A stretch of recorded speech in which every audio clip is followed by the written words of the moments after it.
બોડેલીમાં એનડીઆરએફની ટીમ દેવદૂત બનીને આવી।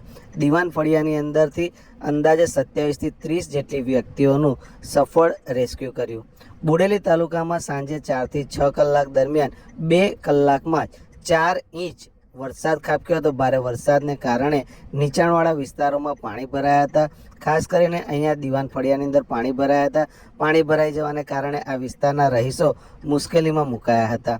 આ વિસ્તારના રહીશોને સફળતાપૂર્વક રેસ્ક્યુ કરી શકાય તે માટે તાત્કાલિક એનડીઆરએફની ટીમને બોલાવવામાં આવી હતી। એનડીઆરએફની ટીમે આવી અહીંયા 27થી 30 જેટલી વ્યક્તિઓનું સફળતાપૂર્વક રેસ્ક્યુ કર્યું હતું। અત્રે ઉલ્લેખનીય છે કે સવારે અશ્વિન નદીના ધસમસતા પાણીના પ્રવાહમાં ફસાયેલી એક વ્યક્તિનું પણ એનડીઆરએફની ટીમે સફળતાપૂર્વક રેસ્ક્યુ કર્યું હતું। ત્યારબાદ બોડેલી તાલુકામાં પડેલા ધોધમાર વરસાદને કારણે પાણી ભરાયા હતા એ વિસ્તારમાંથી અંદાજે 27થી 30 જેટલી વ્યક્તિઓનું એનડીઆરએફની ટીમે સફળતાપૂર્વક રેસ્ક્યુ કર્યું હતું। દેવદૂત બની એનડીઆરએફની ટીમ છોટાઉદેપુર જિલ્લામાં કામગીરી બજાવી રહી છે। આ સરાહનીય કામગીરીને જિલ્લાવાસીઓ વખાણી પણ રહ્યા છે।